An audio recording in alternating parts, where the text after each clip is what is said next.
Hello, and we're reading Spare the Kids, Stacey Patton. I almost gave an intro for one of my other videos because I'm doing albums. I'm putting together albums. I'm a writer, so I have lyrics using AI. I actually did two albums and they're out already. Trying to figure out how to do a listening party, but I'll let you know. One of the most important books I've come across, Spare the Kids. So let's get into it. I don't want to waste too much time talking nonsense when Stacey put down the words.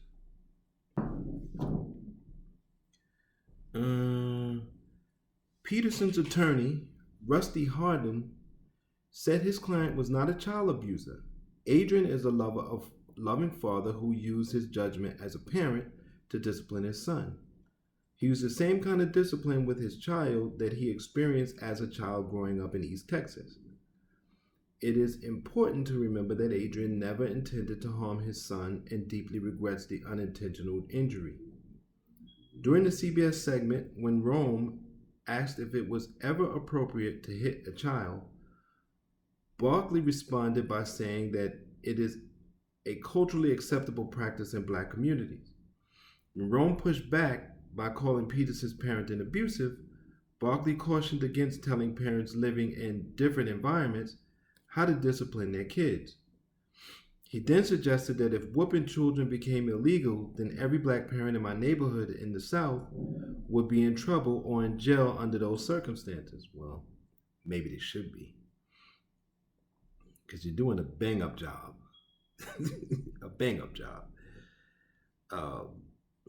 That's parents in general in the United States, though. I'm not going to throw off on black people like that. Just horrible. When I see young people that are really dynamic, it's in spite of the parents. Let's be real, Barkley is right. His comments represent a routine understanding of how to discipline children inside the black community. He simply articulated what the overwhelming majority of black Americans believe when it comes to disciplining children. This belief isn't grounded in research or widespread discussions of best practices, but rather in the purported benefits in their own lives. Two things that the black community has that's really destroying us and keeping us from doing it. One is we think money is the center of everything. Our addiction to money itself, which money is just fiat and a representation of something else. And two is belief. I don't care how much you prove to black folks something. If they believe it, they're going to go with it. And if white institutions reward belief, you're done for. It's the easiest way to control black people. Just reward belief. You ain't got to do nothing else. You don't even have to lock us up. You don't have to give us drugs. You don't have to do nothing. Just reward belief and we'll do the rest.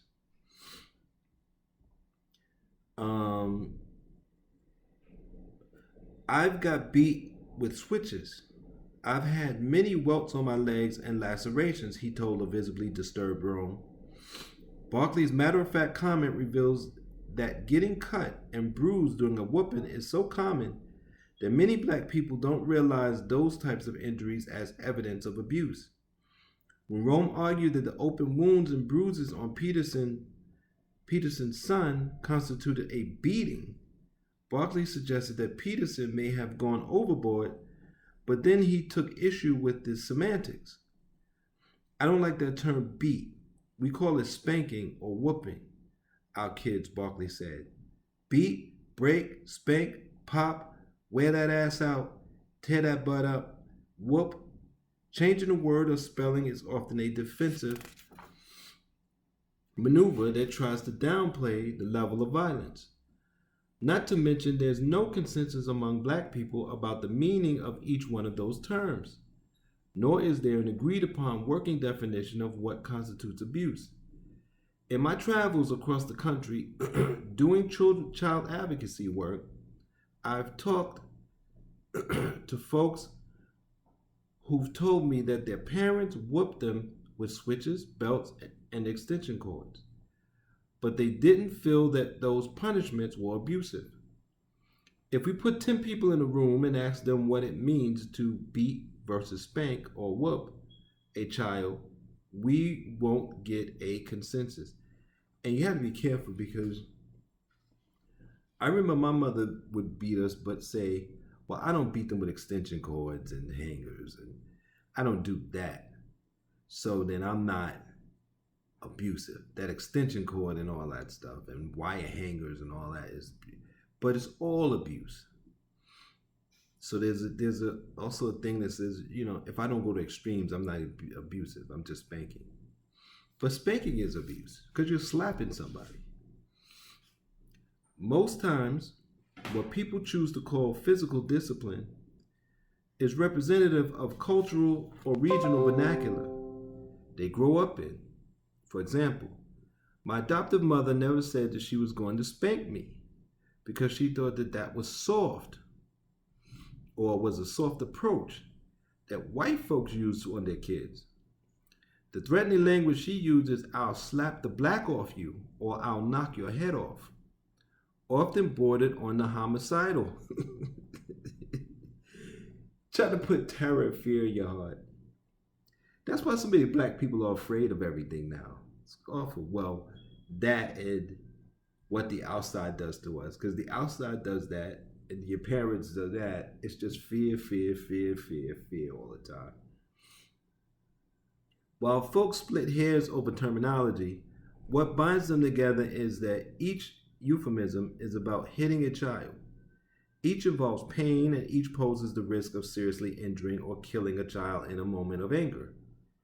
Added to these varying cultural and generational definitions, even the law doesn't reflect consensus. The legal line distinguishing physical discipline from child abuse varies widely from state to state with no clear across-the-board definition.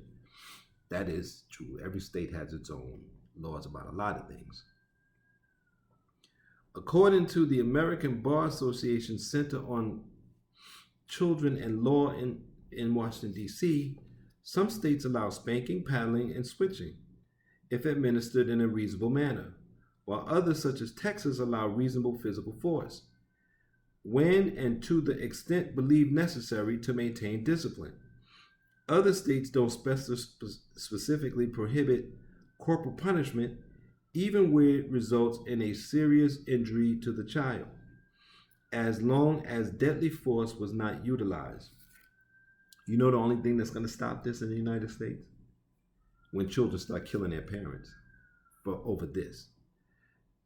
There was one story I remember. A boy and his friend killed his mother, and they had the sister on the news, and she said, yeah, my brother's going to be in trouble, and I lost my mom. And she said something like, I'm paraphrasing, she said something like, yeah, but she really wasn't a good parent, though. She really wasn't good to him. And I said, man, that's it. And then when I read this, I'm thinking that's what it's going to take. That's what it's going to take. But how do you determine whether a child is acceptably bruised or not? Who gets to define reasonable? Leaving it to an angry and frustrated parents caught up in the heat of the moment results in parents such as Adrian Peterson being arrested, or worse, children being killed. The day after his CBS interview with Jim Rome, Charles Barkley appeared on the Dan Patrick radio show and didn't back down from his stance. He also admitted to punishing his daughter, who is now an adult. I hope I never crossed the line. She was spanked pretty good a few times, and she probably deserved it, Barkley said. Reflecting on his own childhood whoopings again, he said, I'm pretty sure my grandmother, who was the greatest woman who ever lived, may have crossed the line at times. But you know what? I feel pretty good about the person I am today. Maybe you shouldn't, Charles. Really, maybe you shouldn't. You got a lot of money, and you played basketball good. I had a homeboy, loved Charles Barkley. You're a great basketball player. You got a lot of money. That's it. This kind of celebration of our elders whooping us is too often viewed as a sign that the wounds have healed, that the scars are calloused, and the pain has resulted in strength and good character that we might not have developed without the violence. Ridiculous. Barkley wasn't alone in his sympathy for Peterson and defense and celebration of whooping kids. On a different segment, the retired NFL running back Ricky Williams, who just a few years earlier was often cited as an example of what is wrong with today's professional athletes, also told Rome that whooping children is status quo in the black community. Williams said his mother beat him and he turned out fine. If such discipline were considered illegal, Williams said, my mom would be under the prison, he said. Ricky Williams thinks he turned out fine. This is the guy who couldn't do an interview without his helmet on. He had so much issues. He was a really good football player and just smoked a lot of weed and got to the point where he just retired and went off somewhere to smoke weed instead of a really good player instead of playing football. The profession that he'd been mastering his whole life.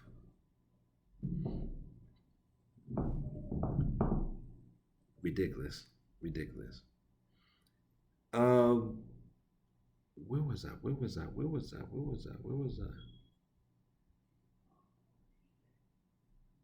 Rome noted, Williams said, Rome noted that Peterson hit his son in the testicles and asked Williams, you don't have a problem with that? I don't, Williams replied. Meanwhile, Detroit Lions running back Reggie Bush appeared on Boomer and Carton show on WFAN in New York and said he had been punished the same way that Peterson whooped his son.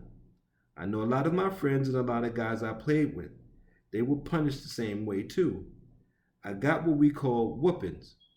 Bush went further by saying that he planned to discipline his infant daughter similarly. I definitely will try to, obviously not leave bruises or anything like that on her, but I definitely will discipline her harshly depending on what the situation is. This is crazy. You see, not to say we should care what other ethnic groups think of us necessarily, but when they see us doing this, they're like, those people are out of their damn minds. He's looking forward to beating his daughter.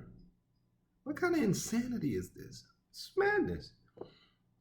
After his comment drew outrage, Bush said he misspoke about using a switch on his daughter.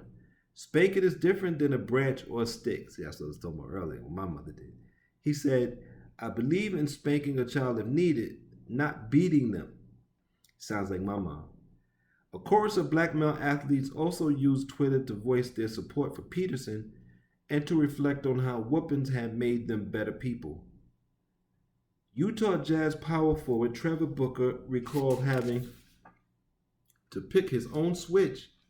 New Orleans Saints running back Mark Ingram Jr. and Arizona Cardinals defensive end Darnell Dockett implied that love validated the countless whoopings they received.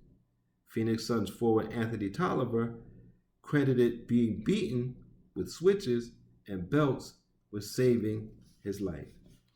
The only thing about this kind of stuff, and I know these were sports radio stations, so they're talking to athletes, and I understand that. But why are you talking to athletes about child abuse and why not bring on, when they say this is a cultural thing, why not bring on black psychologists? Ain't many. Or sociologists. Why not bring them on to talk about this and what it is? That's the only thing I don't like. When you talk to other ethnic groups about things, you talk to professionals. When you talk about us, you bring on entertainers. It's annoying. And it's racist, to be honest with you. Because we're human beings too. Don't just talk to the entertainers.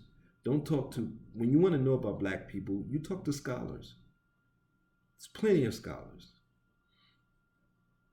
You can do psychologists, you can do therapists, we're there. One of the biggest examples now that everybody's talking about Dr. Umar. Dr. Umar was a school psychologist.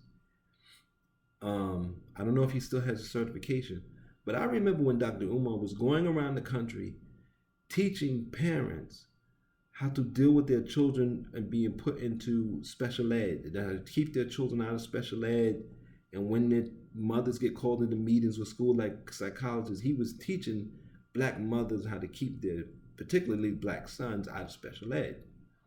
All around the country, same way he does now. He wasn't popular or famous. He became performative, and now all he does is this Black Queens Forever, Nobody's Never, and now it's like a catchphrase, and he goes into a place and everybody yells it out. It's like a show, and he's more popular than ever. And I say, wow, look at us as a people. When this man was doing the regular work that wasn't sexy, few of us would watch him and knew him. He wasn't popular. Now, black people love him. They love him. Oh, Dr. Umar. Dr. Umar. He's on all the programs. But when he was just trying to keep black boys out of special ed, nothing. Half these people that got him on their shows and programs would never have had him on. So, I don't know why when it comes to us, you think that you could get away with just talking as entertainers, but stop it. We're real scholars out here, and we can have discussions about ourselves. I just took some psychology and some master's level psychology, and I can tell you more than an entertainer can when it comes to black behavior. But you ain't gonna get no ratings because nobody knows me. And that's the problem. That's the game we're in. I went on too long. Use this information in your life. That's why I do it. Take care. It's not a lot of us giving you this information. You better appreciate us and support us while we're out here, because if you don't, all you're gonna have is performative silliness.